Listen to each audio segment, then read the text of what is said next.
participation just before I get started. Can I ask for everybody on this side of the room up to Steve, just to stand up for a moment?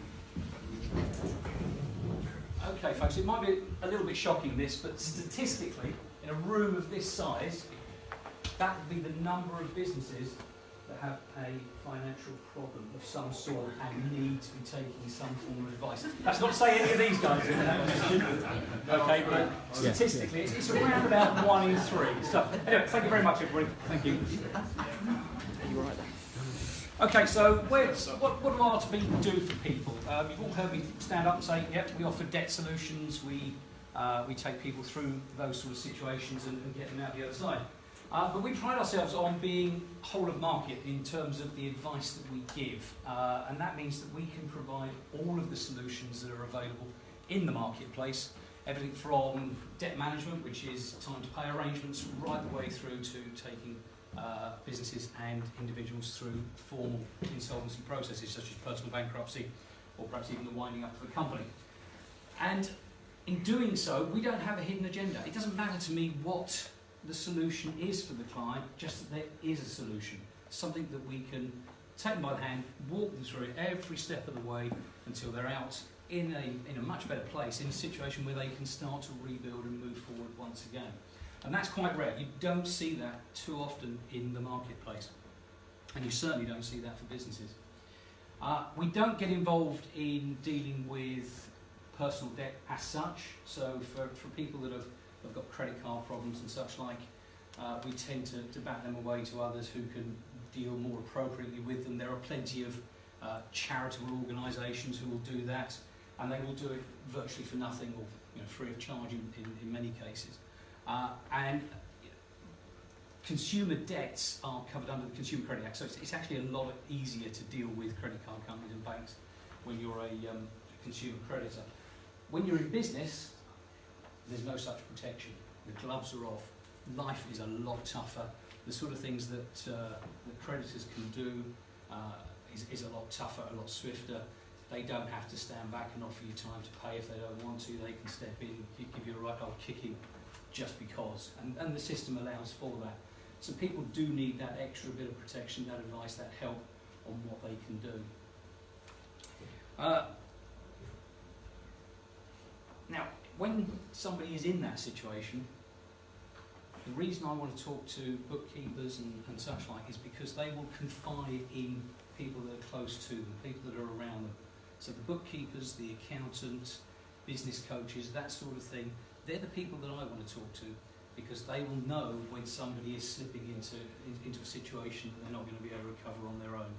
And they'll be able to introduce us in as a trusted provider, so that we can then start that process, because we can all go on the internet, we can all search around, we can all get 1,000,001 different answers to a question.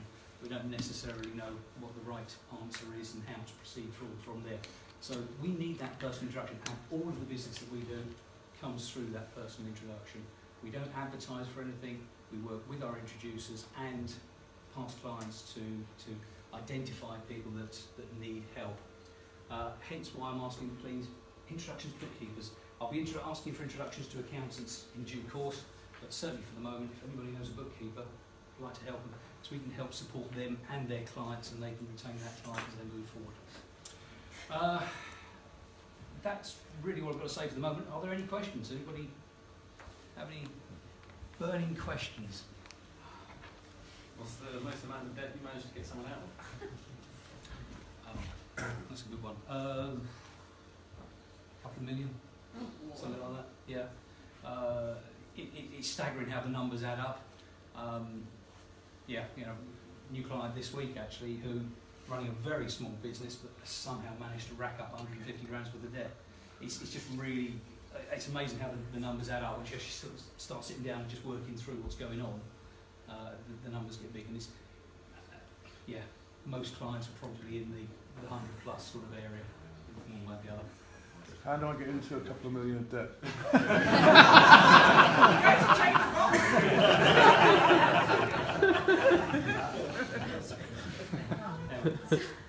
Easy. Would you be able to give a company who believes it is close to going into debt advice before they get into debt? Yeah, in an ideal world, it'd be nice to speak to people before they actually actually get to They've that point. Once they've recognised the identified that it's happening, then it's always good. Otherwise, people start to sort of tinker around the edges, and they'll be having conversations with one creditor and a different conversation with somebody else.